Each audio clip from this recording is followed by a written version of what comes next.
Test, test, test.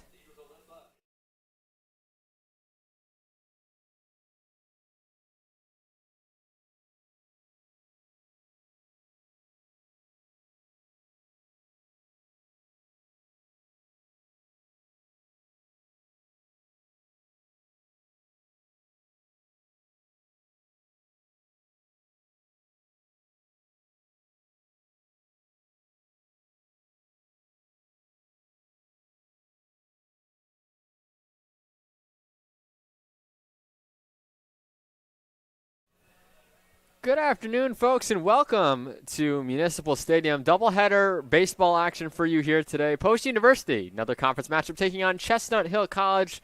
Mike Vesci joining you on the call for both games in this one. We're about ready to get underway with game number 1 of 2 today. Both games will be 7 innings because it is a cross-conference matchup between the North and the South. And your umpires, which you see behind the plate right now, Mike Williams will be the plate umpire. Nick Baroni will be at first base. Those two will switch off come game number 2. Got the starting lineups for you. First for the visiting Chestnut Hill Griffins. Leading off will be number 23, R.J. Huth. Batting second will be Aiden Myers. Batting third will be Justin Geiger. Batting fourth in the cleanup spot will be number 22, John Crane. Batting fifth will be number 19, Christian Paluzzo. Batting sixth will be number 32, Phoenix Bowman.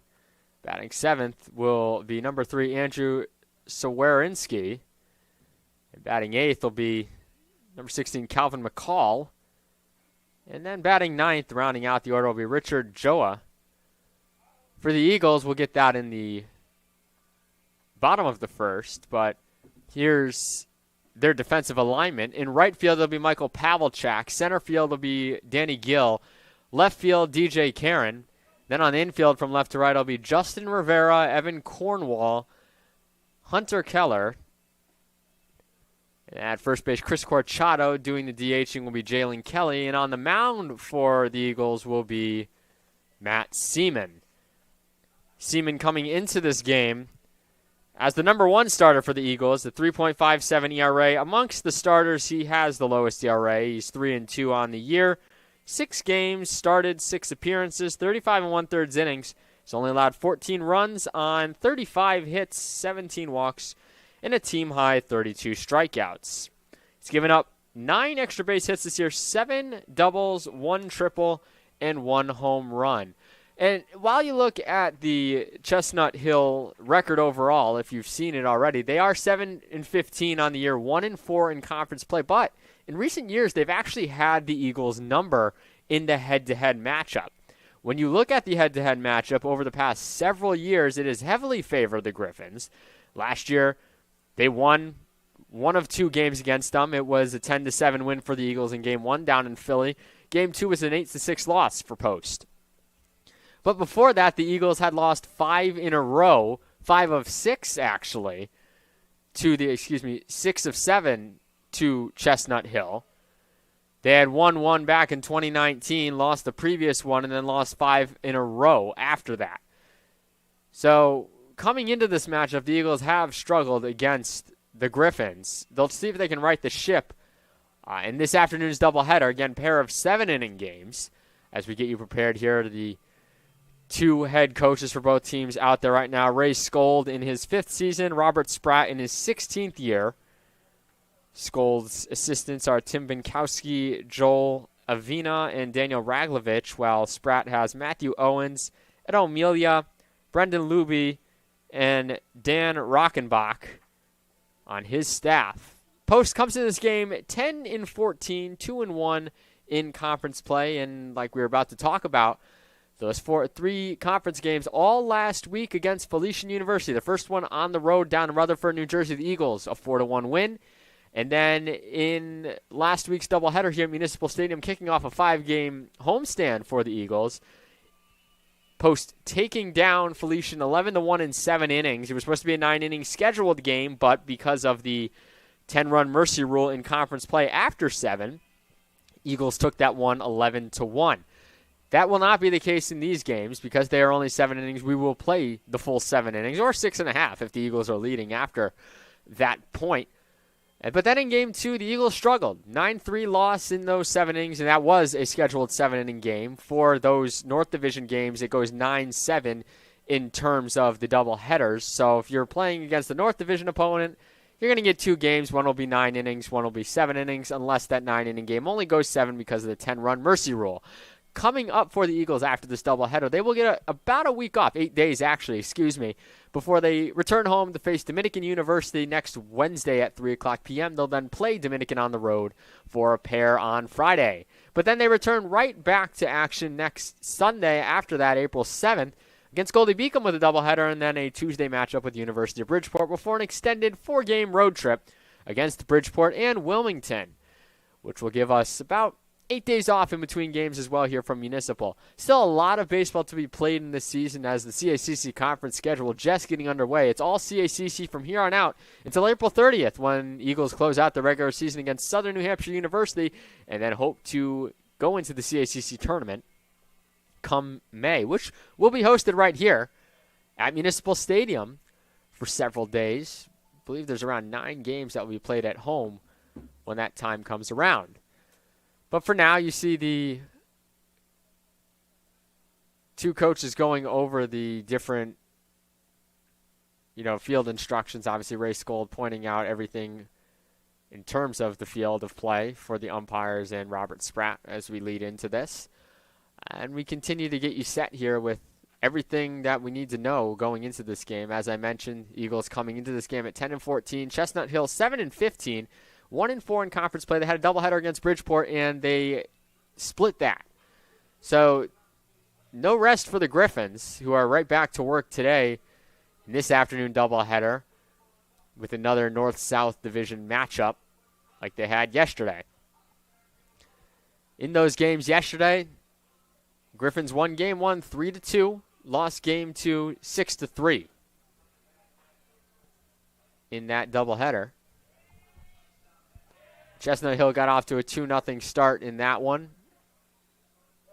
Gave up 2 runs to Bridgeport on a single in the 6th. And then Geiger, who's hitting 3rd for Chestnut Hill, had a go-ahead home run in the bottom of the 6th, which helped the Griffins hold on for their first conference win of the year. In game number 2, Bridgeport came back with a 6-3 victory. They scored the first 5 runs of the game before Chestnut Hill would get 3 back on a Bowman home run and a Huth home run. They made it 5-3, but then Bridgeport would tack one on in the 7th and ride the wave to a 6-3 victory. Michael Pascoe taking the loss in that one. In Game 1, it was Marlon Rose who got the win. Brendan Long got the start in that one. You see Matt Seaman taking the mound, getting ready to go and take his warm-up pitches. In terms of pitching for Chestnut Hill on the mound coming up in the next half inning, it'll be junior pitcher Jake Schwelker taking the mound for Chestnut Hill for game number 1.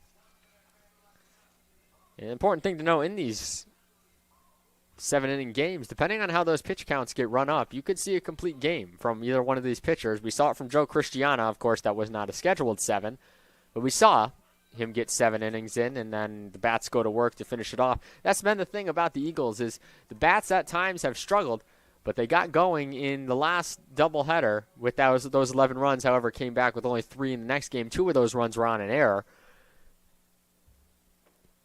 So the Eagles still trying to find their mojo in terms of offensive consistency. They started to find it at the end of Game 1 against Felician and then kind of were unable to continue that groove into Game 2. So it'll be interesting to see how the bats come to play today in game number 1 as Huth is getting ready to step into the box in a couple of pitches. Taking a look at stuff, when it comes to the all-time series last time around, Felician had lost to Post in 10 of their last 12 games, including the Game 2 loss the other day and Game 2 of the CACC Championship final last year. Post pitching this season so far has allowed only 1 run in 4 outings this year after doing it twice against Felician last week. They are 4-11 this year when the opponent scores first, 6-3 when scoring the first run. In the doubleheader last week, Felician got the first run in both games of that doubleheader. So a very interesting thing to note. And it was both in the first inning, I should point out as well. Can the Eagles not allow the first run of the game and not allow it in the first inning and get themselves off to a strong home start? Huth ready to step in. Seaman ready on the mound. And we're ready to get underway here at precisely 1 o'clock, which was the scheduled time after it was rescheduled from 12 o'clock first pitch. We get a 1 o'clock first pitch. Seaman delivers. It's inside, and it hits the batter. Not the way you want to start it off, as I was just mentioning, if you're the Eagles, allowing the first runner to reach on a hit-by pitch. First batter. And now Aiden Myers will come to the plate, the freshman infielder from Southampton, Pennsylvania. And Seaman will have to change his approach here now with a runner on and nobody out to start this game. Myers coming into this one, second on the team in average, as time was called. And they'll do it again.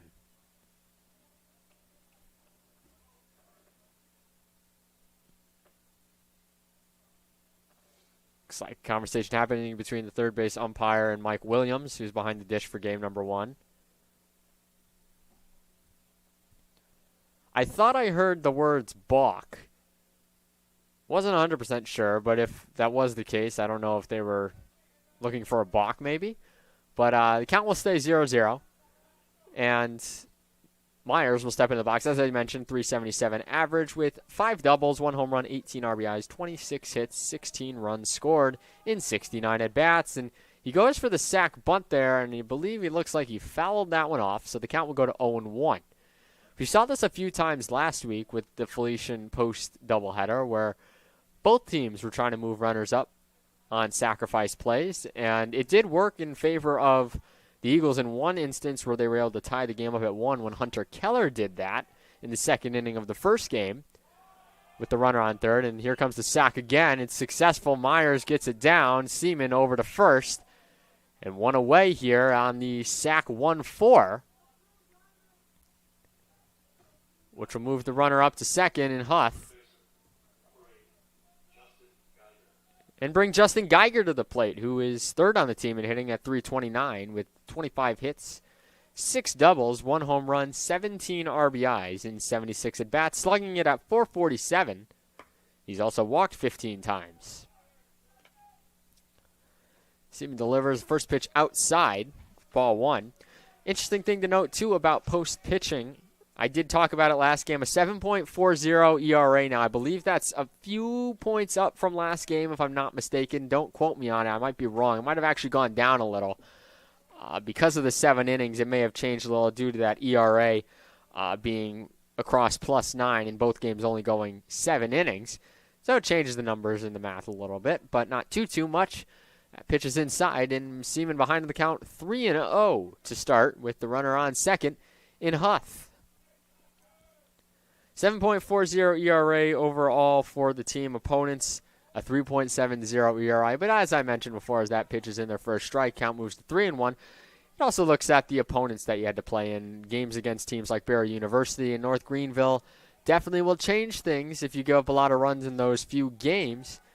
And it'll take some time, depending on how conference play goes, for them to lower that number over time, which is definitely a possibility, because looking at the numbers right here, Post has 9 guys with ERAs over 10. But some of that as a result is that one is just outside for ball 4. Geiger's going to walk down to first. Then there's first and second with only 1 out in Crane at the plate. That's the interesting to note, is that there are 9 players with ERAs above 10. But that can, again, change in a heartbeat. And a lot of these guys have only gotten 1 or 2 appearances, not a lot of work and not a lot of innings, which, again, changes it. Like I'm looking here, for example, Dalton Wright has 1 appearance. He only gave up 2 runs, but he only pitched 1 inning. So by virtue of that, his ERA is at 18. Once he appears in more games down the line, if he has scoreless outings, that ERA falls very fast. Majority of your workhorse guys are below a 10. And in the 5s, or 4s, they're all in the 4s or below for the most part. Fringing on the 5, but for the most part below a 5. Jack Martineau rounds out the pack of 5 pitchers in that category at 4.97. 1-0 to Crane is outside for ball 2, and Seaman struggling to find his control here in the first inning. Got to get a strike in here, or else Crane is in the driver's seat on 3-0 possibly, and Seaman's in danger of walking the bases loaded. It's low for ball 3, and now Crane is in the driver's seat. Probably not green lighting here, as Seaman has struggled to find the zone, and he has thrown 7 balls in the last 8 pitches.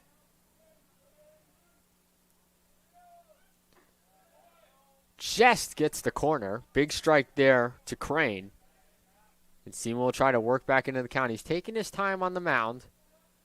Looks like he's trying to just compose himself and be ready to go for this. No hits either for Chestnut Hill. The 2 runners getting on via walk and hit by pitch. Both runners going. Swung on and missed. The throw down to third. Got him by a mile. So it doesn't go down as a stolen base for Geiger at first. It goes down as a strike. 3-2 count. Caught stealing goes 2-5. And now a runner on second advancing on the play. They do not get credit. So that's another thing for those of you listening at home. On a double steal, you do not get credit with the stolen base. That one's going to hit the outside corner. He's got him looking. Seaman escapes some trouble there. Crane goes down looking. Pavelchak, Cornwell, and Corchado going to be due up in the bottom of the first. We'll keep it here. And as I wanted to continue to mention, the big thing about what we just saw right there is the fact that with the double steal on, the runner behind the lead runner does not get credit with a stolen base. If one runner is thrown on the plate, neither get credit. It's just simply an advancement on the throw. As we get ready for the bottom of the first, we're going to keep it right here for you on the Nest Network, on the CACC Network, and YouTube. And we read through the starting lineup for Post, but we'll do it again. Michael Pavelchak, Evan Cornwell, Chris Corchado, Jimmy Brennan, DJ Karen, Justin Rivera, Jalen Kelly, Hunter Keller, Danny Gill, your starting 9, the usual starting 9 for Post, and mostly I've been hitting in that order all year. We go to the defensive alignment as well now for the Griffins. From left to right in the outfield, it's Myers, Huth, and McCall. On the infield from left to right, Geiger, Joa, Bowman, Sawarninski, and then behind the plate, Peluso. The DH was Crane, and on the mound, like we mentioned before, Schwelker.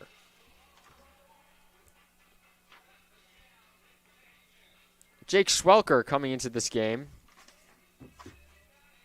6.31 ERA, 1-2 on the year, 5 appearances, 5 starts, 25 2/3 innings, 29 hits allowed, 21 runs, 18 earned, 15 walks, 19 strikeouts. He's allowed 10 extra base hits like Matt Seaman, 7 doubles, 3 home runs. As a team, the pitching for the Griffins, 5.91 ERA on the year. Batters are hitting .278 against them. They've allowed 23 home runs, while they themselves have only gotten 12 on the year.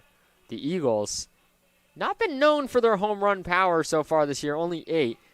Important to note, Municipal is a tough stadium to hit home runs in.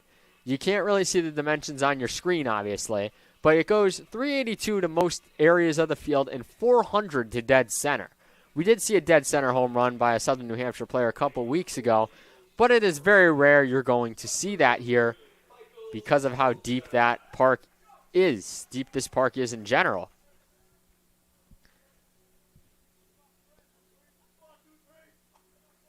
952 fielding percentage for Chestnut Hill. Post comes into this one with a 954, and that is currently, as we learned from former head coach and current assistant athletic director A.J. McNamara last game, as the first pitch to Pavelchak is in there for a strike, is currently the best all-time in program history for Post baseball. Of course, it's still a young season, so that can change. And it probably will change. It could either go up a few ticks or down a few ticks. But that's where they stand now. Pavelchak hits that one back to Schwelker on the mound. Schwelker over to first.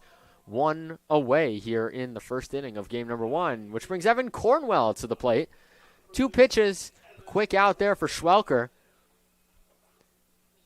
And he'll look to see if he can keep the ball rolling.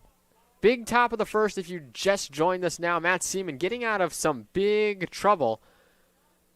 A hit by pitch and then a sacrifice put a runner on second with one out. Geiger walks, and then that one's in there for a strike. And then the double steal on a 3-1 count. Very interesting decision. I understood it looked like they were going for the hit and run with Crane at the plate. As that one's low for a ball. They were going for the hit and run, it looked like, with Crane as the cleanup hitter on a 3-1. And it was unsuccessful. Runner was caught stealing. Crane strikes out looking on the next pitch as Seaman battled back from a 3-0 count to do that. Big way to get out of the inning. Schwelker's got an interesting delivery with the way he brings that ball to his chest before firing, and he fires that one in there. Cornwell lifts that one into left field. That one's going to fall for a base hit and roll all the way to the wall. Myers goes to pick it up. In the second, standing up is Cornwell, and this is what we talked about in the pregame. You want to try and get that first run of the game if you're post 6-3 on the year when they score first, but more importantly, you want to get that first run and get that momentum for the rest of the way. And the way Matt Seaman was able to give your team some momentum by getting out of that top of the first inning, it's interesting looking at Chestnut Hill's lineup. Their first three batters don't technically have an at-bat because of walks, sacrifices, and hit by pitch. The only one who currently does is Crane, who's 0 for 1 with the strikeout looking. But Chris Corchado is going to come to the plate. Runner in scoring position, 1 out. Schwelker deals high for ball 1.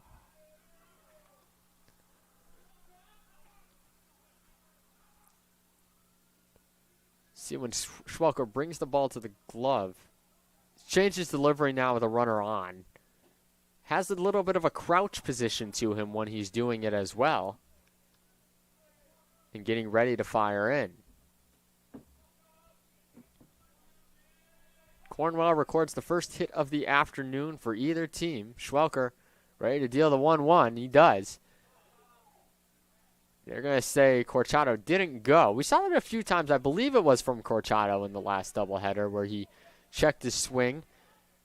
There's actually a few Eagles players, I should say, who did check their swings multiple times, and not once did the umpire in the field call the check swing on either team. So it'll be interesting to see if they call it today. Corchado swings away at that one. That one's going to be lifted into left field. Myers ranging over to try and get it. He does. Cornwell will have to hold at second. There's 2 away for the cleanup hitter, Jimmy Brennan, who had a big doubleheader last week. If I remember correctly off the top of my head, I believe he was 5 for 7. He had a home run, double, couple singles. Was just a triple shy of the doubleheader cycle for the whole day. Brennan made the CACC honor roll this past week for baseball along with Joe Christiana. A pair of baseball players also joined Lily Tomasello from softball as Brennan swings and misses at pitch number 1 from Schwelker. Lily Tomasello also made the CACC honor roll for for softball. Hit .412 with 1 home run and 5 RBIs to earn that. Schwelker delivers the 0-1, and Brennan grounds it right back up the middle. Sliding over to try and get it was Bowman. He won't be able to, and Jimmy Brennan's got himself an RBI single. Stay hot, Jimmy Brennan. The Eagles lead 1-0. DJ Karen will come to the plate now.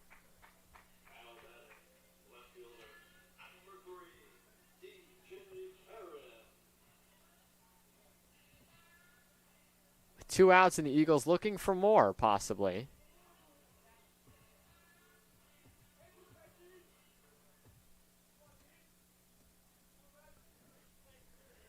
So Brennan just continues to add on. Like I mentioned, he was named to the honor roll last week for his offensive performances in the field. And then on top of that, Roxana Davitska was named CACC Rookie of the Week, as that pitch is high, for women's lacrosse, who is taking on Caldwell University tonight down at Caldwell at 4 o'clock p.m. Eagles looking to get back into the win column in that one as they lost their last game 17-10 on Saturday against Holy Family as Karen swings and misses. Count moves to 1-2. Also named to the CACC Player of the Week, men's tennis, Anton Anderson. Just before we got on the air, was named the CACC Player of the Week for men's tennis after going 2-0, although Post fell 4-2 to Adelphi, as that one's fouled straight back to where I had my car parked earlier, and that's why I moved it. Karen lifts it right back over the roof here at Municipal's press box. Schwelker ahead in the count 1-2. Jimmy Brennan knocks in the first run of the game. Eagles again 6-3 on the year so far when scoring first. Important to note because they are now leading 1-0 and have scored the first run of the game.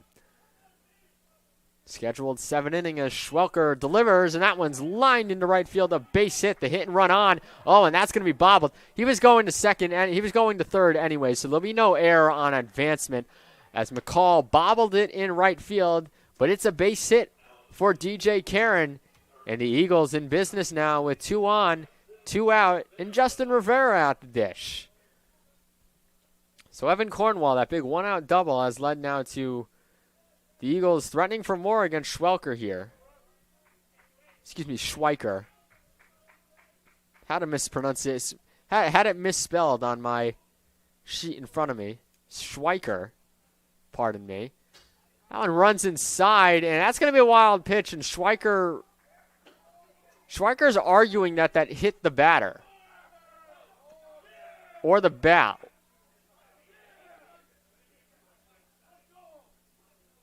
They're going to talk about it. Personally, if it's going to hit off the barrel, you're probably going to hear it because it's a metal bat, and I didn't hear anything up here. The umps will talk it over. If anything, I thought it hit Rivera himself, but even that was questionable. That pitch kind of just like, if it hit Rivera, it would have had to skim off his jersey or something very lightly because it didn't change direction.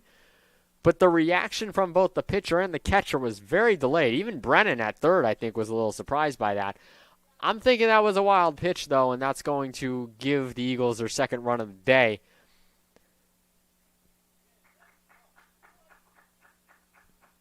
Yeah, it will. So that is a ball. Wild pitch is going to advance Jimmy Brennan home for the second run of the game. No RBI there, obviously. And Rivera will stand in with a 1-0 count.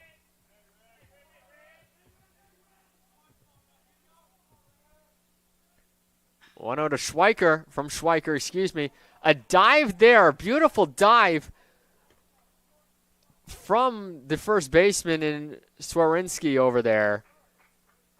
And Schweiker does a good job of covering. Nice 3-1 put out, but not before the Eagles strike for 2. On 3 hits with 1 left on base. Peluso, Bowman, Swarinski coming to the plate here in the top of the second. Eagles lead 2-0 here on the CACC network.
Christian Peluso to the dish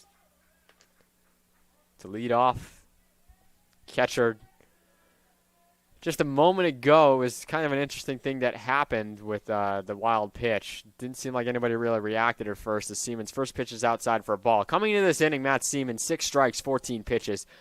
That double steal really did help him in that first. He struggled in the first with command, and he still has not been able to quite find it to start the second. Eagles have given him a 2-0 lead, which is big. Now it's about holding it on. And that was the thing about last game, was the Eagles fell. Oh, Seaman's going to have to just toss that one in lightly as time was called.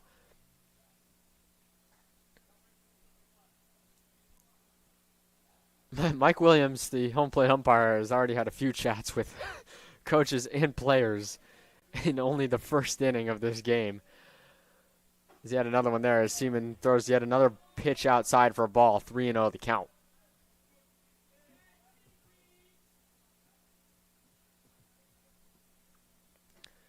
That's outside for a ball. None of those pitches were really close enough to the plate for Peluso to even offer at. And now Seaman's thrown 12 pitches for balls, only 6 for strikes. And I don't believe, if I'm not mistaken, any of those pitches that were thrown for strikes were actually foul. I believe they were all looking. Could be wrong, so don't quote me on it. But I'm about 99% sure that's the case. That's another pitch upstairs for a ball. No, excuse me. Actually, one of them was a foul ball on the sacrifice bunt attempt on strike number 1. It was a foul ball. And then the next pitch was swing. So 4 of the strikes have come looking. 2 of them have come via swing or foul. And they're going to sack bunt again. This one's going to go over to Corchado. He's going to turn around and fire a 3-4 putout, advancing Peluso to second. So they're trying to chip away. Andrew Sawarnski, apologies for mispronouncing that one as well, was overcomplicating that one. It was much easier than it looked. Sawarnski up to the dish with a runner on second, 1 out. Similar situation to what we saw in the first inning. But can Matt Seaman get his control back as that pitch is low for a ball? So far this inning, 4 balls, no strikes. 1 strike technically, but it was swung at and hit into play, so it counts as a strike. And the hard thing about that is obviously you don't know what the location of the pitch would have been, but because it was swung at, it is considered a strike. As that one is outside for a ball, that is 5 now to start this inning for Seaman. Chestnut Hill hitters not really offering it too much, as that one's outside. Ooh, nope, just caught the outside corner. That one was close. From my vantage point up here, it's hard to see the plate, but it did look like it was a tad off the corner to me initially. But that one did just clip the outside corner for a strike. Big one there to move to 2-1. Right back outside. Oh. Seaman didn't look like he was ready for Brennan's throw there, and it skipped past, but no one moving on the base pass in Peluso. 3-1 the count. We'll see if Sawarnski offers here. That one's offered out, and that's going to be popped foul out of play. So only the second foul ball so far for Chestnut Hill. 3-2 count. Runner on second, 1 out. Seaman seeing if he can find his command here. That one was laid right over the center of the dish. It was hit into right field. Pavlicek under it, going to make the grab. Stutter step there by Peluso at second. He's not going anywhere. Great throw by Pavlicek to third. So 2 away as Sawarnski is retired. And Calvin McCall, graduate outfielder, will come to the plate, playing in right field today. Runner on second, still in scoring position. Seaman trying to escape some trouble. So far, 26 pitches, 10 for strikes.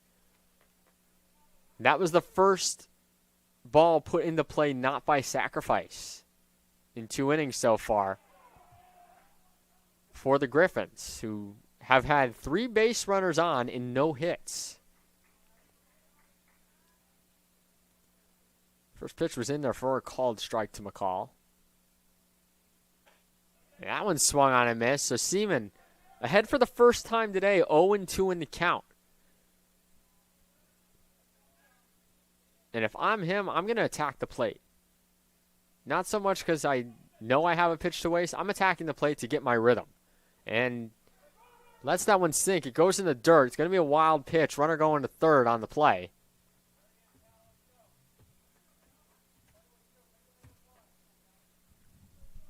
It's now 1-2 count. Runner on third. So anything to the outfield, obviously that's not an out, is probably going to score the run, since the runners will be going. McCall takes that one outside for ball 2.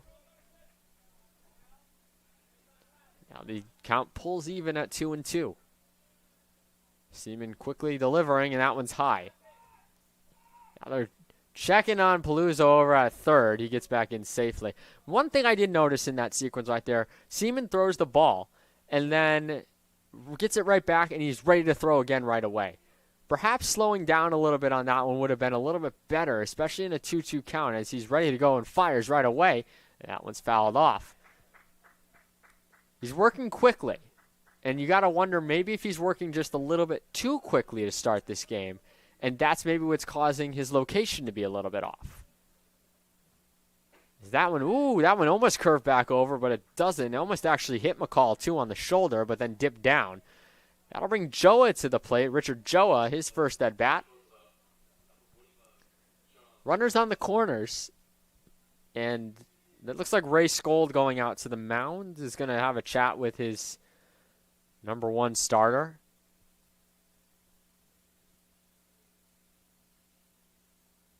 Interesting rule to note as well. If the coach goes out twice to the pitcher's mound, he must pull the pitcher on the second. Coach goes out twice in the same inning. He must pull the pitcher the second time going out. So this is Coach Skold's first visit to the mound. One more would signal the end of the day for Seaman, which is definitely not going to be this case. No one's even warming. It's just more of a settle him down sort of thing, I would have to guess, because he's looked not jittery, not nervous. His control has just not been all there so far in this game. And like I mentioned, let's see this at bat here. Watch closely and let's see how Matt Seaman works through this batter in terms of how quickly he's getting ready and set. Obviously, there's a pitch clock at the major league level that goes 20 seconds. We don't have that at this level. So, although it may be coming in the near future, watch how fast Matt Seaman works through this pitcher. So he's set, ready for pitch number one to Joa. That one's high. He gets the ball back right now, and let's see how quickly it takes him to get set and get ready. He's slowing it down a little more, you'll notice, on this batter. He's taking his time, coming set, and now he's ready to fire. And he does. Inside. Nope, they're going to say it hit him. They're going to say it hit Joa. He walks down to first. Bases are now loaded. And that'll bring Huth to the plate, the leadoff hitter.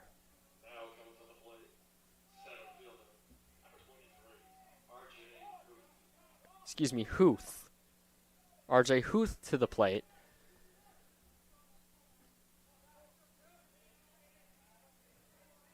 So Seaman hits the batter. His second hit batter in as many innings.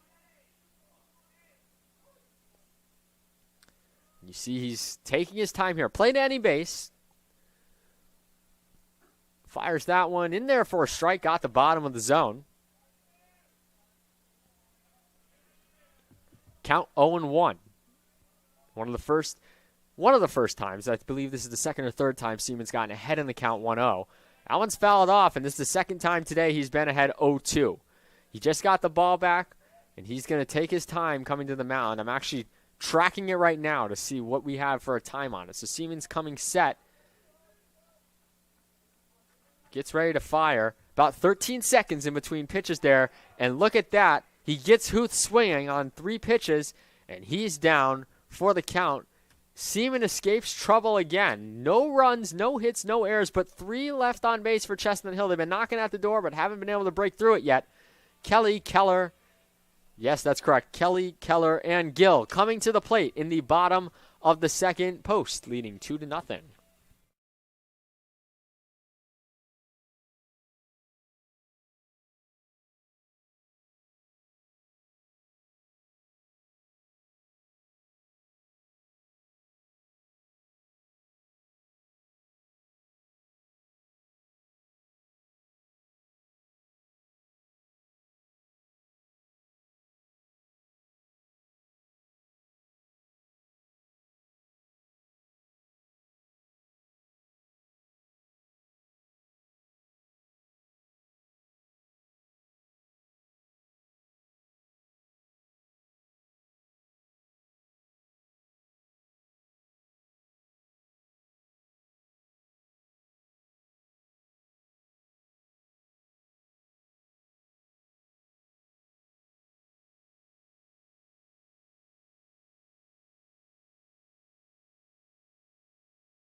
Jalen Kelly to the dish to lead off the bottom of the second. If you're just joining us, 2-0 Eagles. They got 2 in the first inning. Evan Cornwell with a 1-out double. Jimmy Brennan with a single that scored Cornwell.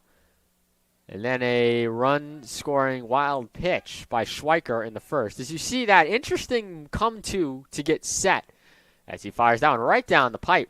Strike one, 0-1 the count. Watch as Schweiker comes set, kind of dangles that ball, brings it set, and then comes forward with the shoulders, almost like he's elbowing someone out of the way in the paint like it's basketball, and then kind of rocks into it and then fires to Kelly for the ball. Kind of an interesting, unorthodox way to set yourself in that position. But interesting note for those of you who mentioned it after this pitch as that one's fouled off. For those of you who are baseball aficionados and have watched for many years, Paul Bird had an interesting one like that from the Cleveland Indians when he took them to the ALCS several years ago in 2007 before they fell to the Red Sox. He had that motion where he'd have the ball in one hand and kind of swing both his arms and come set and fire. That one's in there for a strike, and Kelly down looking, and Hunter Keller will come to the plate. Another few guys who come to mind with unorthodox ones are Johnny Cueto, who kind of does the lean back. You saw Nestor Cortez do a few interesting moves with the Yankees last year. Not his normal come-to, but something a little bit different and unorthodox that he did while he was playing, or is still playing, obviously. And then Louis Tiant's another one that you can bring up as well with some interesting ways to come set. Schweiker delivers that one outside for ball one to Keller. Eagles with 3 hits so far. Chestnut Hill, 4 runners left on base because of the caught stealing. 4 runners left on base in 2 innings, but you'd be surprised probably to know if you've just tuned in. No hits so far. Matt Seaman has hit 2 batters with balls by accident.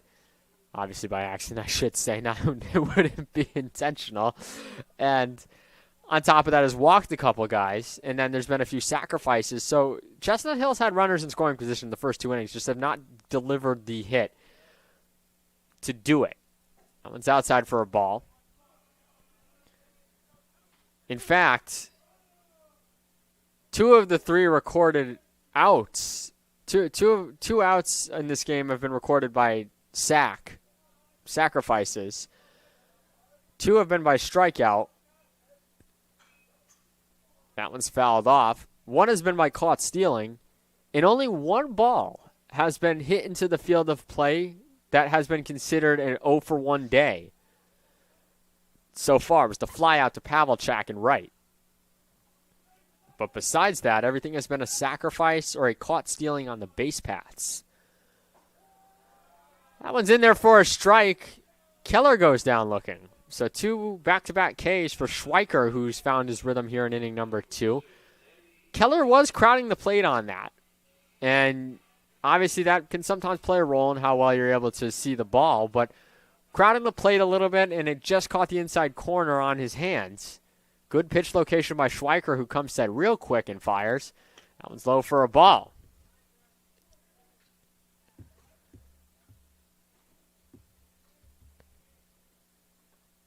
Schweiker's going to fix up the mound. We did get a lot of rain over the weekend. I'm sure the field was tarped. We are off campus, obviously, so we don't know what the field looked like after the several inches of rain that came in. Schweiker delivers that one for a strike.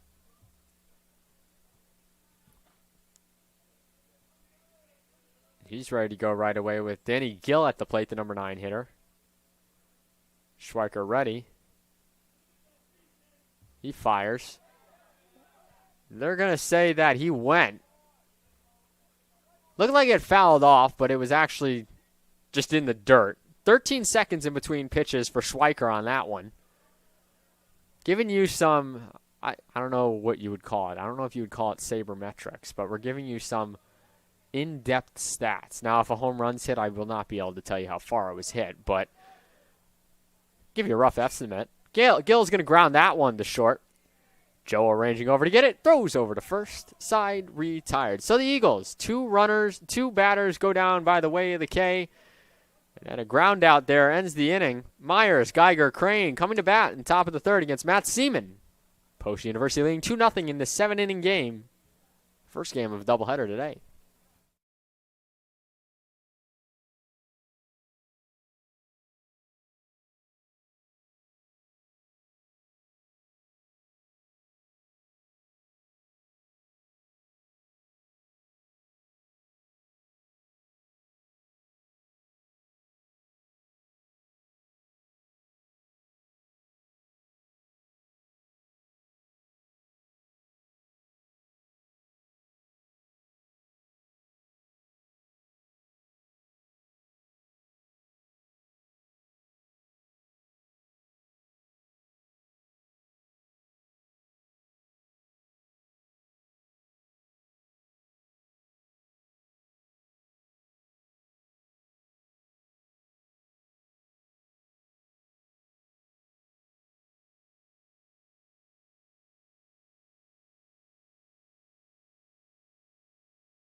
Aiden Myers, Aiden Myers to the dish to start the third inning.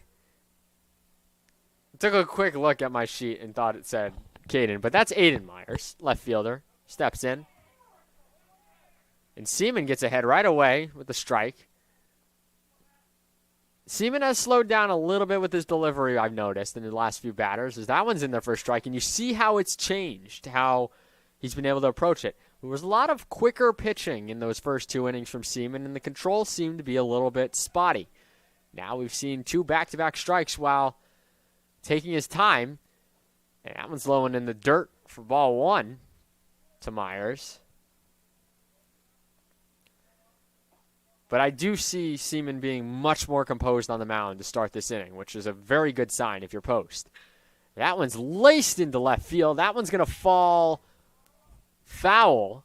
I almost thought that was fair, but it just gets out. Would have been a big hit for Chestnut Hill, who would have had a runner in scoring position with nobody out.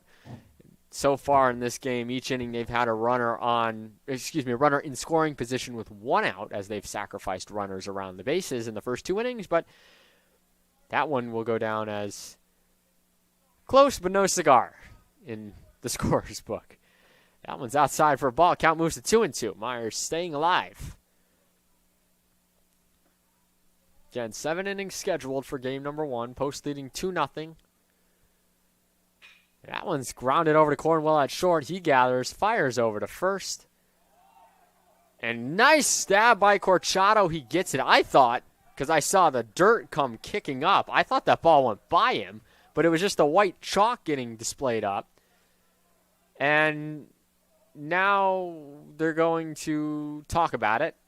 But it was the first base ump who made the call, and he saw the play. I cannot imagine that they would overturn this. It's very hard, I will say.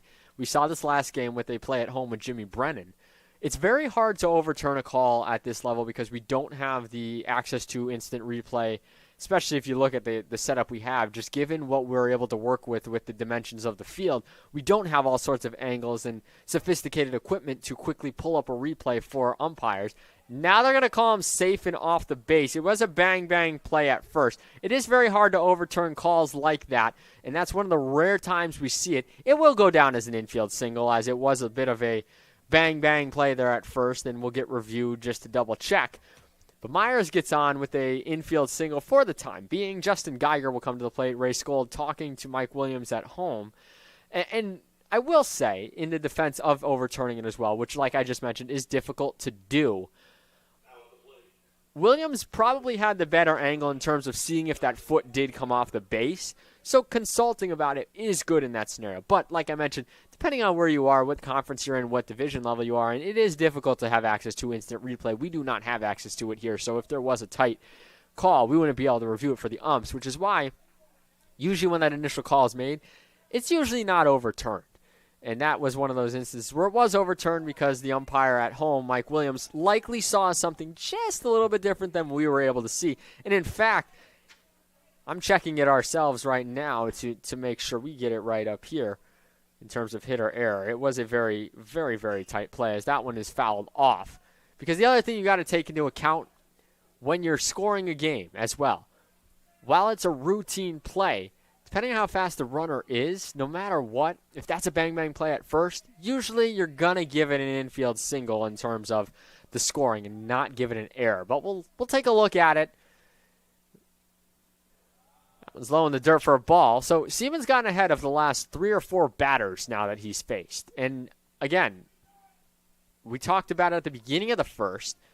There was a lot of quick pitching, beginning of the second. There was a lot more quick pitching. Seaman has slowed down his rhythm a lot more, and he's found it more beneficial for him as that one was a ball that looked to break back over that didn't quite break over. Seaman's saying, no, that didn't hit him, and now Ray Scold's going to come out and talk about this one. So I mentioned this in the beginning of the second inning. We have had a lot of conferences between both coaches with pitchers and umpires, coaches and umpires so far. A lot more so than you normally see, and rightfully so, though. There has been some interesting things we've seen so far in these first 2 innings of the game. But the argument right now that Coach Scold is trying to make is that the batter, Geiger, leaned into the pitch, and therefore it should not count. It should count against him. But that's all done. And we'll return to the action on the field.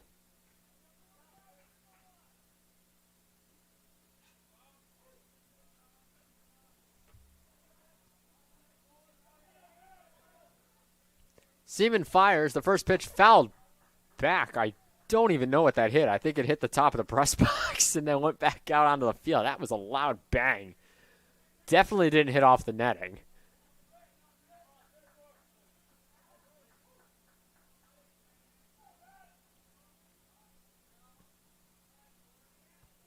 We actually can't see it on our replay as I'm looking at it right now.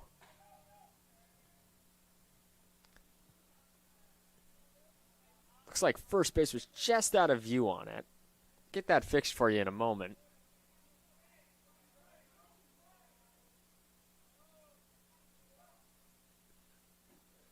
That one's outside for a ball. 2-1 the count.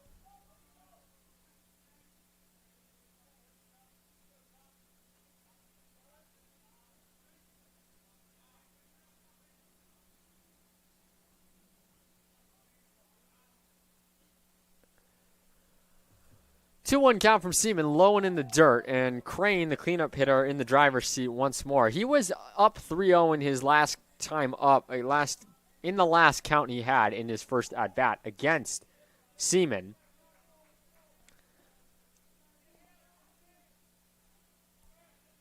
And then battled back, Seaman did, to get the strikeout. Crane fouls that one off, and we're going to go to a 3-2 count. First and second, still nobody out, though. Griffins have threatened in all 3 innings with runners in scoring position and have not gotten the big hit yet. And after reviewing the play a little bit closer, even though we couldn't see first base, you could see where Myers was on the base path, and he was still quite a ways away from first. So that will go down as an error on the low throw. So an E6 will be charged to Cornwell on that.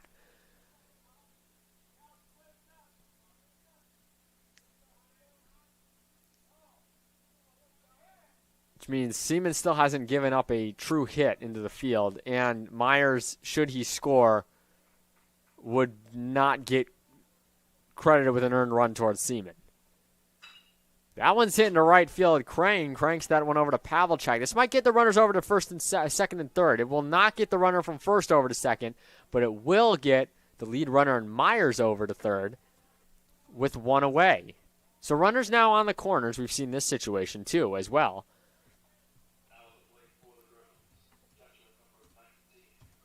Christian Paluzzo now with one out. He sacrificed. I apologize. He walked in his first at bat. The sacrifice came next. There's looking across the list of names, and only 4 batters so far today are over.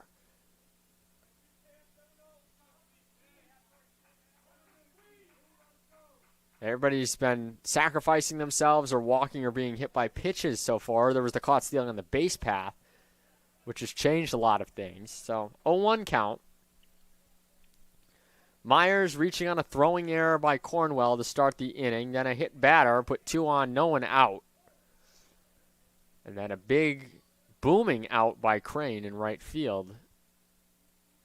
Moved Myers over to third. So runners on the corners. That one's way outside. It seems like, and again, I don't want to speculate, Seaman's breaking pitches so far have not been breaking. Because the more errant pitches that we've seen through the first couple of innings, it seems to be on breaking pitches. Now, I'm not an expert in what pitch is being thrown when, and I don't want to speculate it is, but the pitches that have been successfully doing that seem to have that curve out over the plate, whereas the ones that are more down the pipe over the center don't have that initial break on them. What I'm seeing from my angle, and you might be able to see it on camera, might be a little bit difficult, is I'm seeing the ball kind of curve out and try to work its way back over the plate for a strike, and I'm seeing that Seaman's pitches aren't breaking back out, which is where you get those instances where you just saw Paluzzo having to duck out of the way because the pitch didn't break. We saw a batter get hit the same way. Stolen base is going to go there for Geiger. That's a big stolen base. It's not defensive indifference because this is still a close game and it's a big run. But the reason you don't throw down there, if you're watching at home and don't understand it fully, if you throw down in that instance, you run the risk of the runner on third and Myers breaking for home. And just like that, then it's a one-run game. That pitch was outside from Seaman, though. And I'm looking at the pitch count coming to this at bat, 26 strikes on 55 pitches. He's got 3 more balls here and 2 more strikes. That one swung on and missed a big out. It cannot be understated how big that strikeout is for Matt Seaman. 2 away for Bowman. Phoenix Bowman coming to the plate. He's 0 for 0 on the day. in his first at bat, he did sacrifice over Paluzzo, who is now officially 0 for 1, the 5th batter of the day to be 0 for Chestnut Hill. Ball outside. Count is 1-0. So 61 pitches, 29 for strikes, and about 50-50 right now for Seaman, right around that mark. And that one's going to be fly into right field. Pavlicek over, makes the grab. Seaman gets out of the jam again. So we look at it. No runs, no hits, 1 error, 2 left on base, no hits given up still by Seaman, despite 7 runners left on base. Through the first 3 innings, we head to the bottom of the third. Your Eagles leading 2-0.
Top of the Eagle lineup here in the third inning, 2-0 Post.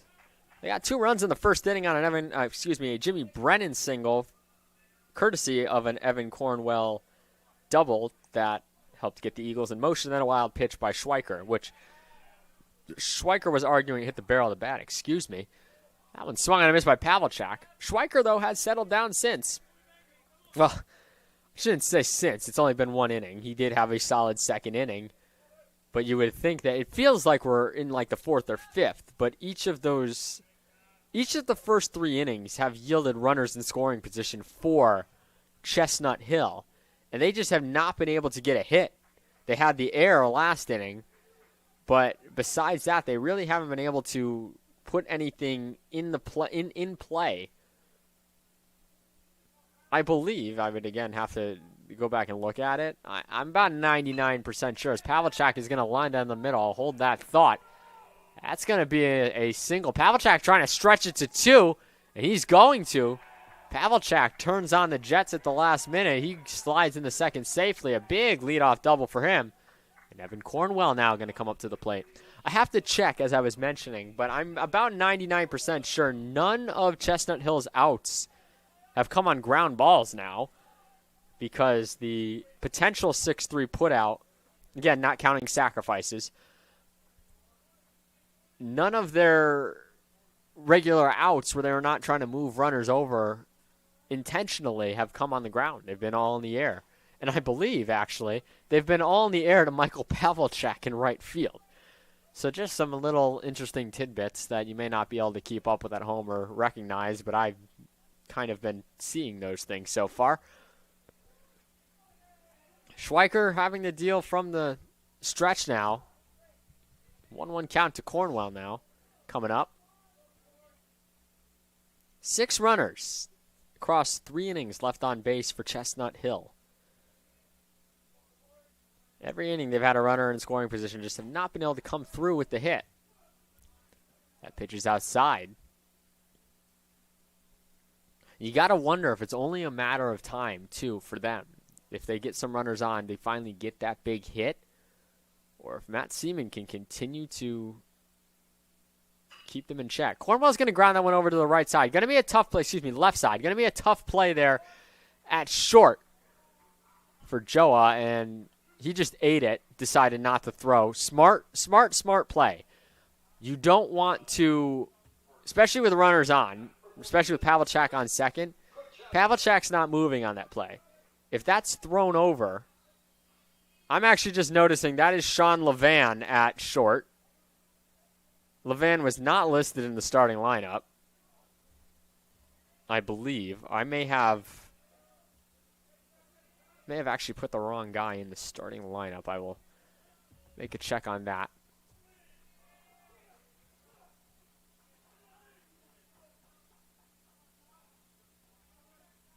Yeah, apologies. That was Levan the entire time.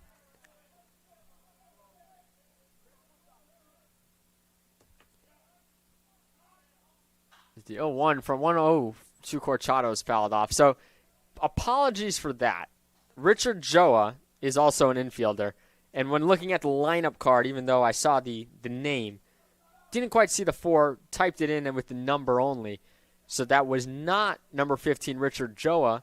It was number 45, Sean Levan. So Sean Levan has been batting in the 9 hole, and I apologize again for that as Corchado saws that one off. He did a nice little fake move, but I don't think the outfielders are ready for that fake out themselves.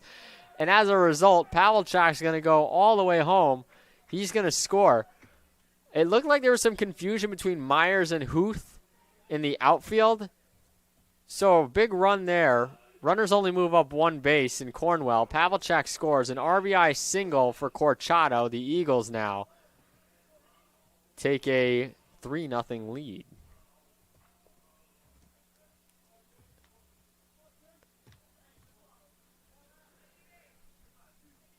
Three nothing Post, 6 hits for them and 1 error so far. Jimmy Brennan, cleanup hitter, up, had an RBI single in the first inning. He'll get his second look here at Schweiker. And that's going to be a pass ball as Peluso just lost it. Pass ball is going to move runners up a base. And again, I want to note something interesting about the pass ball rule. Because it's a pass ball, should the runner score, now in this specific instance, Cornwell probably scores on a single anyways. His run, though, could potentially be unearned depending on how the rest of the inning shapes up, because a pass ball is charged to the catcher. It's like an error, but doesn't go down as an error in the scorebook. But now, as a scorer, you have to operate under the assumption the runners would still be on first and second with no one out when hits come into play. Infield is in, 2 on the grass, so it looks like they're going to try and come home with it. Brennan, oh, what a beautiful play over there at third by Geiger. Justin Geiger with the infield in. An impressive stab on Jimmy Brennan's hard-hit ground ball. He's going to retire Brennan at first. The runners don't move. Infield still in for DJ Karen. That was huge if you're Chestnut Hill. And they're going to very smartly intentionally walk DJ Karen and go to Justin Rivera. Justin Rivera 0 for 1 on the day. But that's not why this is interesting. This now allows you to set up your defense differently. With 1 out, you have a play to any base and the double play in order. Whereas with nobody out, you don't want to load the base up. Now the pass ball issue is completely wiped out. I'll tell you why after this pitch from Schweiker. Chopped over to third. Can it be 2? Geiger steps on third. Fires over to first. Safe. Looks like it pulled him off the base. So a fielder's choice RBI for Rivera. Corchado out at third, 5 unassisted. Cornwell scores. It is an earned run, and I'll tell you why now as Jalen Kelly rolls to the dish. So with the pass ball, hypothetically, the runners should be at second and third. But with that walk, it should be hypothetically at first and second prior to that pass ball. However, because of DJ Karen's intentional walk, those runners would be at second and third anyways, wiping out the potential for an unearned run.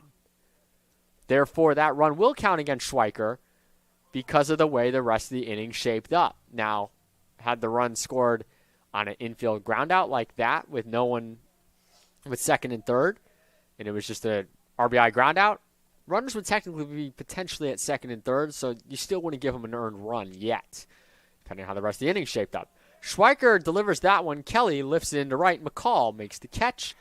And after Justin Geiger nearly gets his team single-handedly out of the inning with some of his plays on the infield, one more run comes across for post.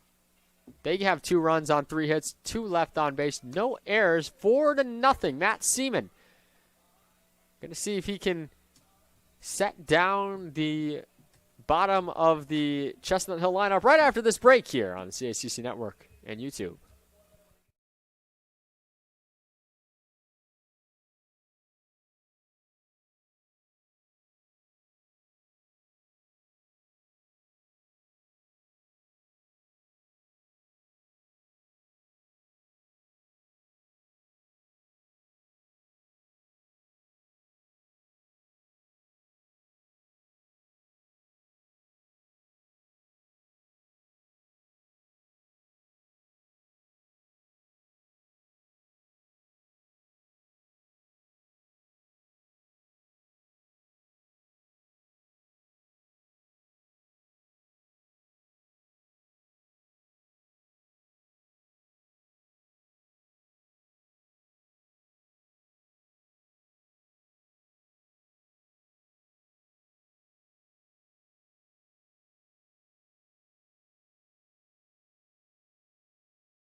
So Warnski to the dish for the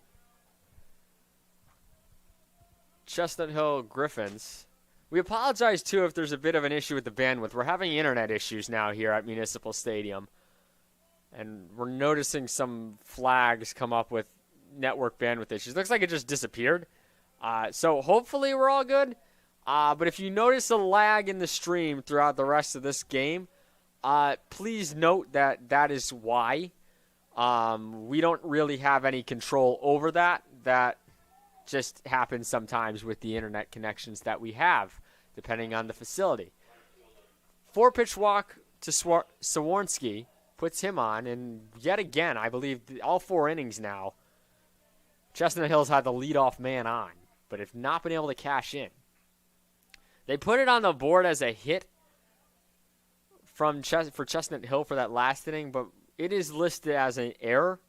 That is an error, E6. Cornwell's throw was low off the base, and the play was not as bang-bang as we initially thought. So it is an error. Seaman still has not given up any hits up to this point.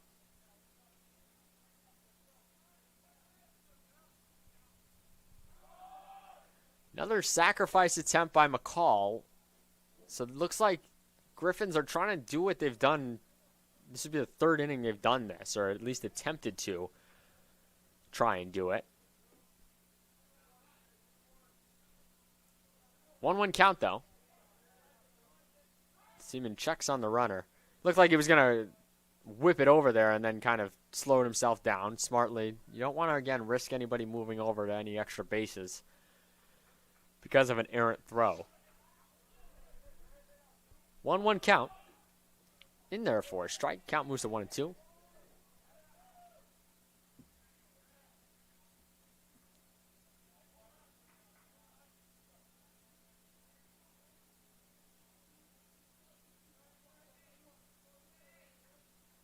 Seaman trying to get the first out of the inning with a runner on.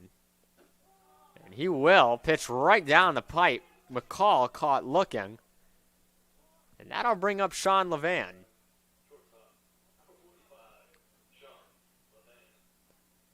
Again, that was not Richard Joa batting the first time around. My apologies for that. Had a little bit of a mix-up when I was looking at the lineup card and inputting it into our scoring system. That is Levan who hit the first time around, not Joa. Levan hits that one into right center. Caught by Pavlicek, and that's 2 away. So far, this has been the best inning of work we've seen from Matt Seaman. Getting 2 quick outs after allowing the leadoff man to get on a 4-pitch walk. This is, in fact, the first inning where, this is the 4th straight inning where the leadoff man has gotten on. As that one's lifted into foul territory, Pavlicek ranges over. He's got the ground to do it. He does it. And a nice, quick inning. Call it 1, 2, 3, somewhat. A leadoff walk leads to quick 1, 2, 3 outs for Matt Seaman. We head to the bottom of the 4th. 4-0 Eagles here on the CACC Network and YouTube.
Hunter Keller leading off the 4th inning post, looking to add on to a 4-0 lead. We're in the bottom of the 4th. Matt Seaman, still no hits given up. The board does say that he's given up a hit, but the Evan Cornwell play was ruled an error. That one's going to be chopped over, like I mentioned, over to Geiger at third, who, man, if you weren't here last inning, Justin Geiger, a beautiful stab on Jimmy Brennan's ground ball to save a run, and then nearly got an inning double play, stepping on third, but wasn't able to get it over to first in time. It was a little bit short. I think it pulled the first baseman, Swarsky, off the base. But nonetheless, it was ruled safe. It was fielder's choice no matter what. But that's where we stand. 1-0 the count.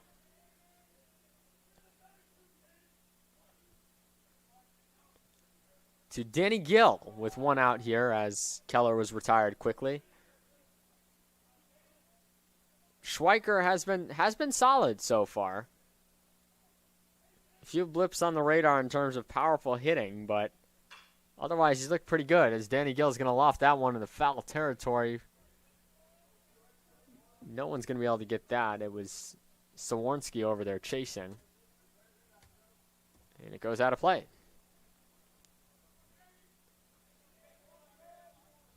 Again, we're playing 2 today, so you get to hear my beautiful voice for 7 more innings after this one ends, and we'll also be bringing on women's ice hockey goalie Grace Glassrud to do some color commentary for game number 2 as well. So we look forward to that. It should be an entertaining game number 2. This is an entertaining game number 1 so far, as that one's low for a ball. 3-2 the count to Gill. Cloudy skies. We started out the day with lots of sun this morning, and it's quickly started to look like Seattle again with the clouds rolling in, and we're expecting rain pretty much. Not rain all the time as Gill swings and misses. He's down swinging for Michael Pavlicek. We don't expect rain all week, but we're expecting rain and cloudy skies for most of this week. And the temperatures are still in the 40s. And then already looking ahead to next week, if you're like me and you like to be a little bit of a weather buff and look ahead, especially when we have home games next week, when it comes to the diamond sports and you really can't play in the rain, Pavlicek's going to ground that one off his foot foul. We're looking at a pretty rainy next week as well. So it'll be interesting to see how that forecast shapes up because, you open your weather app and it may say rain, but it doesn't say it's going to be, a washout. It could just be, sprinkles or a quick rain shower passing in the morning. It doesn't really give you the in-depth detail that you would need to know sometimes. So we're keeping an eye on the forecast, obviously, all the time with these spring sports in action. And all the latest updates on your spring sports can be found on the Post Eagles athletic website. For all your news, scores, and any other thing you need, go there. And if you aren't following us on YouTube at Go Post Eagles, make sure you're doing that. And on Instagram. Pavlicek caught looking. Schweiker gets out of the inning real quick. 1-2-3. We head to the top of the 5th. Chestnut Hill. Can they get their first hit? Can they get a run? We'll see here. The CACC Network.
So we talked about it before the game.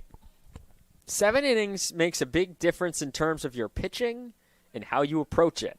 Matt Seaman is at 73 pitches with a shutout going.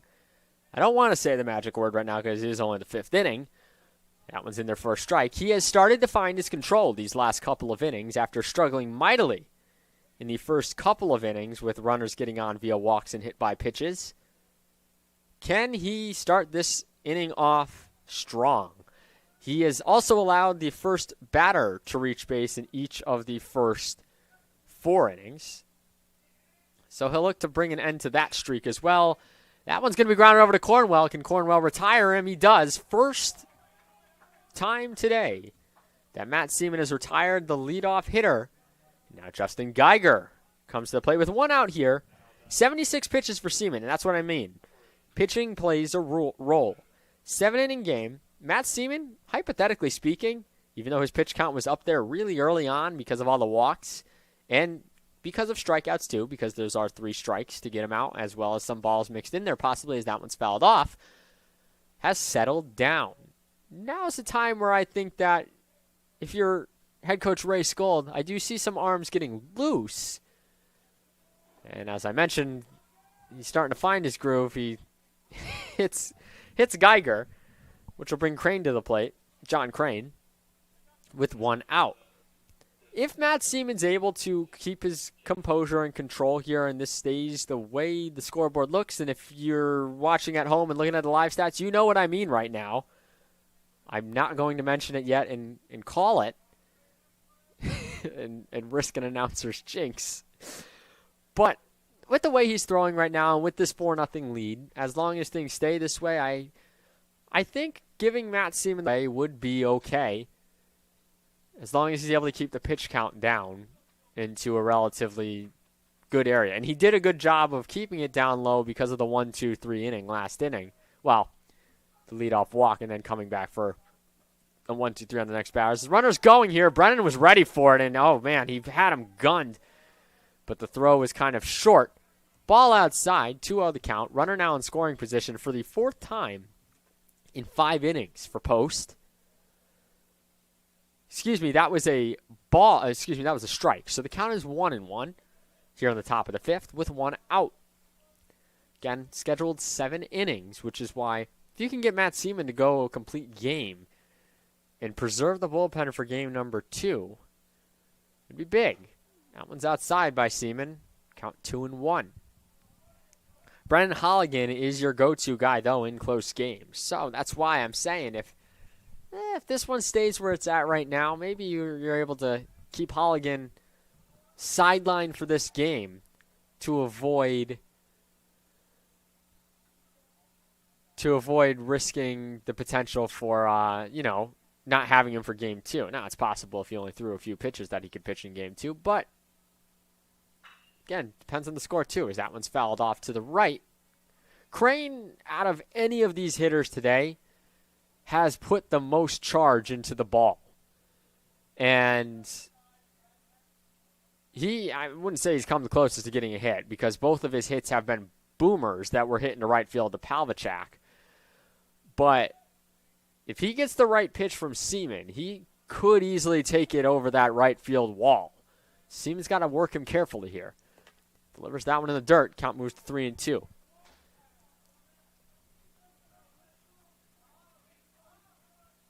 It does look like I do see somebody throwing a ball. No, we've got a few players on this team with longer hairs, so that's why I thought it might be Holligan, but I don't think it is.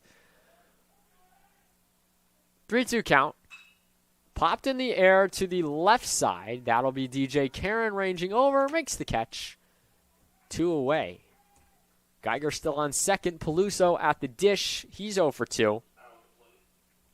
Seaman at 84 pitches. If I'm Seaman and I can get out of this inning on 90, if I can get this next batter out on less than 6 pitches and head into the 6th inning at 90-ish, get that inning squared away in 10-15.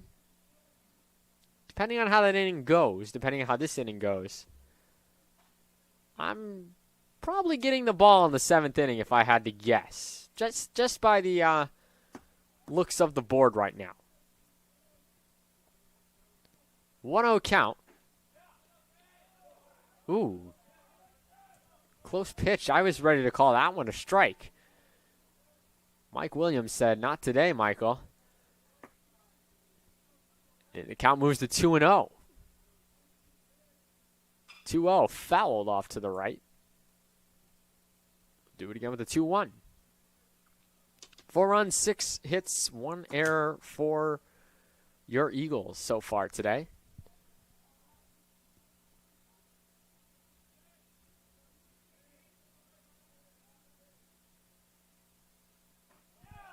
Two one in there for a strike, and here's what I'm talking about. So this is pitch number 5 of the at-bat.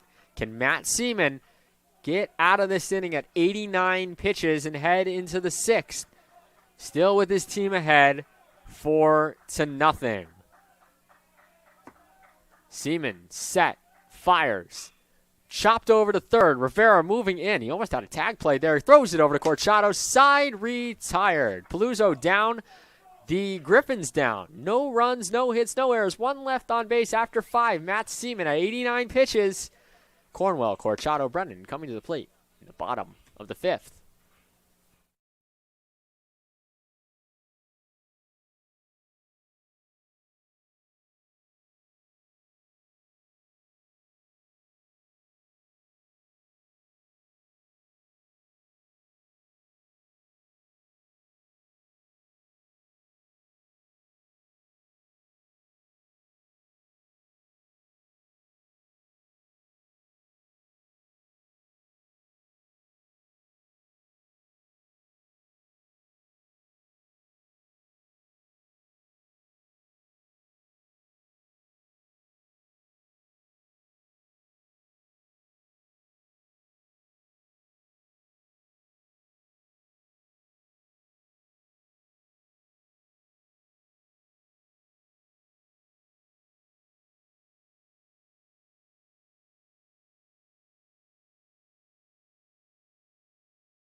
Bottom of the 5th here.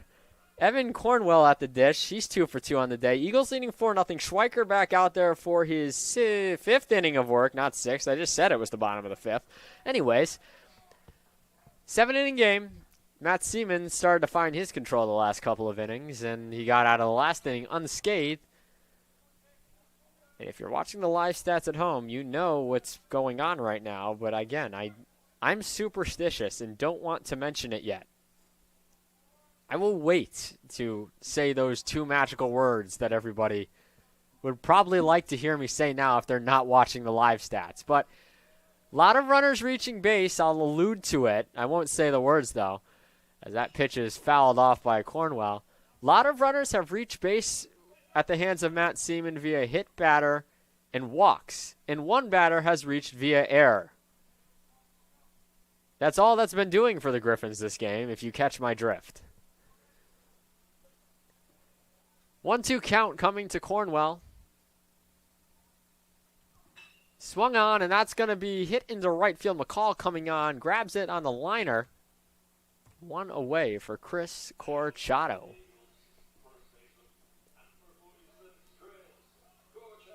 He's 1 for 2 with an RBI today. Schweiker only had 65 pitches, 42 for strikes. His control has been there. Again, the runs he's given up It was a fielder's choice on the infield that Geiger nearly had the double play to get out of the inning. You had the RBI single that scored Pavelchak. That was Corchado, actually, in the third. Third inning, for some reason, seems like it was a while ago, but it was really not as far as you think. The first few innings went not slow, but it felt like we saw a lot more game than we did because so many Chestnut Hill runners had gotten on base via hit batter and walk. And then Matt Seaman, the last 2 innings, has really dialed in. And one thing that I've noticed is his delivery speed has slowed down quite a bit, where that seems to be the go-to. You know, I don't know what's happening with Schweiker right there. I don't know if something got in his mouth, but he was playing with the dirt and spitting something out. But one thing I did notice is as Seaman's start has continued to go on, he has started to, as that one's chopped off by Corchado to short, Levan, 2 away.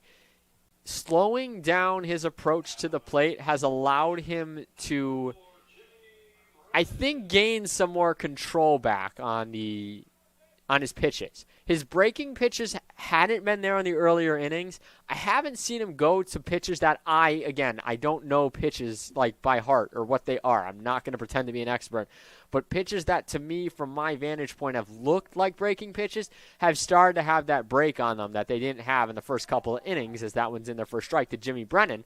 And as he started to find that control, you're seeing him get more contact here and there, but also pitch count has been able to lower a little bit more. That one's chopped over to Geiger at third. Geiger over to first. 1, 2, 3. Go the Eagles. Bowman, Sawarnski, McCall, top 6. You know the deal. Matt Seaman, 89 pitches. An error and a few walks and a hit by pitch. See what he can do here in the 6th inning. Here on the CACC Network.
Seaman on the mound, 44 strikes on 89 pitches, so he's about even. If this one is a strike, he'll be even 45-45. Jake Bauman, the freshman right-hander from Delran, New Jersey, is loosening.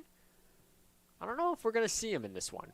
That one's fouled off, so yeah, he'll get to an even 45-45 on balls and strikes, which is good to see because early on in this game, Seaman's control was all over the place. And he was heavily behind in that ball strikes category. So he's finally pulled even. That was pitch number 90. And now that one is going to be lined into left field. Foul.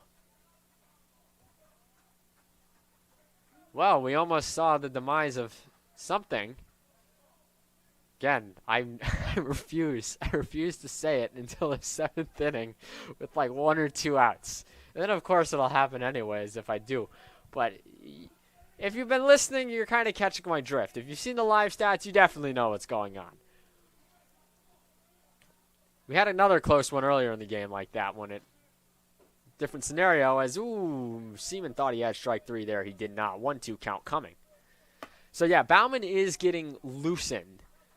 And it is also possible as this pitch from Seaman is swung on and missed. I say he caught it, so it's just a strikeout swing. And Bowman down on strikes, and that brings Sawarnski to the dish. Baumann, could just be warming up for Game 2. That is obviously a possibility if he was to get the start in Game 2 because Joe Christiana did just go on Friday, so I don't know if he'd be ready to pitch today, especially because he went complete game, and I believe he was around 100 pitches. So we'll see. We'll see who pitches Game 2. That could be why Baumann's warming. That one's in their first strike. Again, given the circumstances right now, unless things get, hairy for Seaman here in the 6th inning, I gotta think you give him the 7th, and then if he gets to this inning unscathed and maybe misses on the first couple of hitters, that one swung on and missed to start the 7th, then I think you pull him. But I think at the current stage and where we're at with what's going on is that one's hit in the deep center field. Under it is Gill. 2 down. McCall at the dish, 98 pitches for Seaman, 50 for strikes. You get this out right here, I think you've got the green light for the 9th. If you don't get the out here, and he gets on via walk, you still have, I would say, the 7th, but it's very specific. And wow, 1 pitch, 1 out. Pavelchuk's under it. He retires McCall. Matt Seaman, 6 spectacular innings. Everybody coming out to greet him, so that might signal the end of the day for him. I don't know. We'll see. I don't want to speculate. Let's just take it to the bottom of the 6th. We're rolling. 4-0 post here on CACC Network. DJ Karen. We'll see if he can bring the beats at the plate to start the bottom of the inning.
That would be the plan.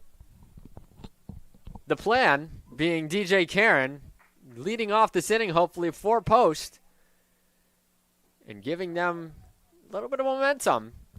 They're already up 4-0. Can they get some more going, though, here? It's been a while since they've scored. Been a while since they've kind of gotten any scoring threats against Schweiker. It's been a while since I've said his name. Schweiker, though, has been dealing. Got to give props to him. He's only at 70. This would be 73 pitches now through 5 innings. And, again, outside of a fielder's choice that allowed a run to score and a wild pitch that allowed a run to score, he's been very impressive. Even what he's got right now. 6 hits, 4 runs, 1 walk, 4 strikeouts. He's looked good. And no knocking him. And Matt Seaman's just been better so far today. Karen's going to ground it over to Geiger. Geiger fields, fires, got him. Karen was hustling down the baseline. Justin Rivera up to the dish with one out.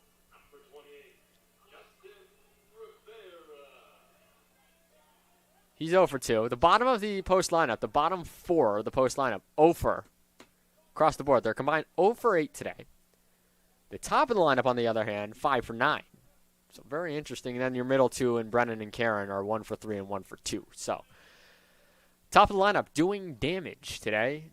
8 runners left on base for Chestnut Hill. A surprising number, to say the least. If you catch my drift on what's been going on, I'll finally bring it up in the bottom or top of the 7th. We don't want to do any bad juju right now, as that one's popped into left field. Coming on to grab that is Myers. 2 down. Very, very quick last couple of innings. Jalen Kelly now to the dish. Bottom 6. 2 outs.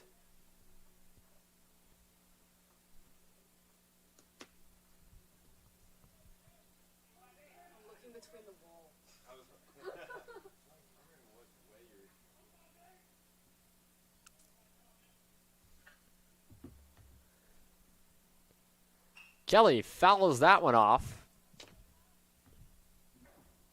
Count 0-1.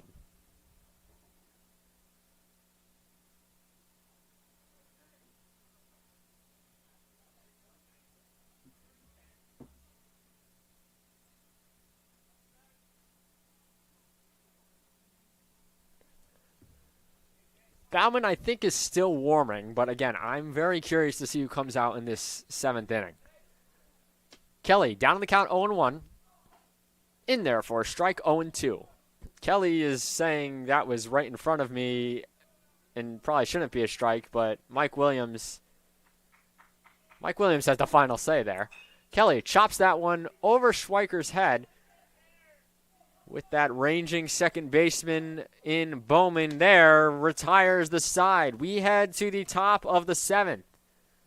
I'm going to wait to say anything and go off air and see who's going out there. It is Mr. Seaman going back out there for the top of the 7th. When we come back, Matt Seaman, 3 outs away from a no-hitter. You don't want to go anywhere here on the CACC Network.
Matt Seaman.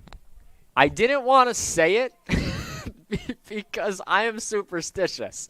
But if you've been watching along and you've watched the live stats, the only runner that has reached not via walk or hit pitch was an error by Evan Cornwell. It was initially ruled a single. I'm doing the official scoring for this game as well. It was initially ruled a single, but on review, we saw that the play was way out in front, and Seaman is right to work here. I'm barely going to have time to set the stage at this rate. But Cornwell's throw was low, pulled Corchado off the base, and it was clearly an error, which has changed what we're looking at right now. Levan, Huth, Myers due up. For this inning, because of the potential for this to happen, we will not have the second camera available as we're readying members of our crew to potentially get any on-field celebration. Matt Seaman strikes him out looking. He's 2 away from a no-hitter.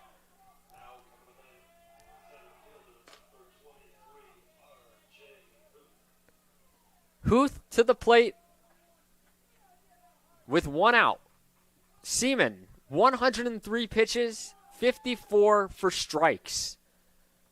That one swung on and missed, foul tipped, 0-1 the count. So no hits allowed yet by Matt Seaman in this game. Again, it's only a 7-inning game, so this is it for him. He hits his 3rd batter of the day, runner on. So this is what I mean. He's allowed several runners to get on base, but at the same time, he has not allowed a hit.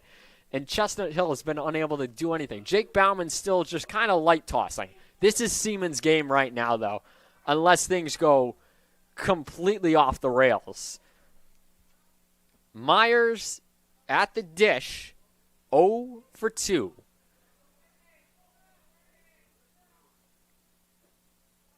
One's in there for a strike, 0-1 the count. Yeah.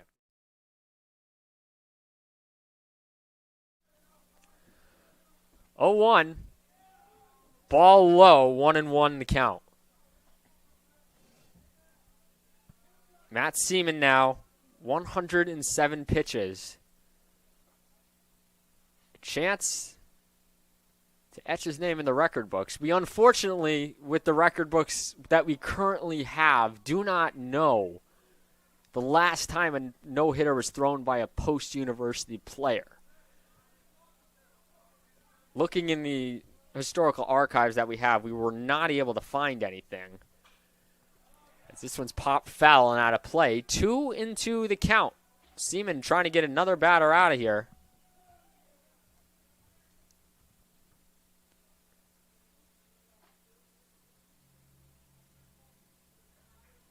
I am trying to look at historical stories to see, and I do not see anything that says no-hitter. 2-2 count. Lines foul. We have had a bunch of close calls down the left field line, folks, and that was no different. So I am looking. Richie Piero had a no-hitter going into the 4th inning of a game back in 2009. And then Brendan Wyman took a no-hitter into the 9th before allowing a hit there, it looks like. So, yeah, that's all I've got. So since 2007, the closest someone has got is to the 9th inning. So at least before 2007, there has not been a no-hitter. At least up until 2007, we know that there has not been a no-hitter thrown by a post pitcher. I just read Brendan Wyman back in 2007 took one to the 9th. So that is the last time that there has been a potential for it, it seems like. That was at least written about. That one's going to be popped into a short spot. Evan Cornwell with the grab and going over to first. Oh, he almost doubled off the runner at first in Huth. What a way that would have been for what is very well possibly the first no-hitter in program history. Chris Corchado had that one on the lip of his glove. It just couldn't get it. But Evan Cornwell, a great over-the-shoulder grab. 2 outs. Justin Geiger at the dish. He doesn't have an at-bat today because of sacrifices and whatnot. First pitch is in there from Seaman for a strike. That's pitch 114 for the righty. A chance to put his name in the record book. Seaman swung on and missed, fouled off, and Matt Seaman, 1 pitch away, possibly from putting his name in the post-university baseball record books.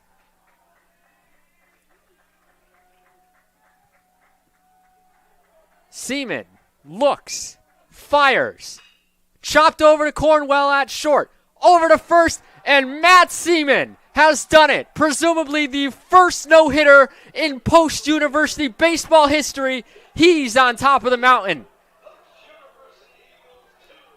A spectacular start from Seaman from start to finish. He had his ups and downs, but Matt Seaman has just thrown possibly the first no-hitter in the history of post-university. Justin Geiger retired on the fielder's choice. Huth out at second, 6-4. 4-6-1 for Post.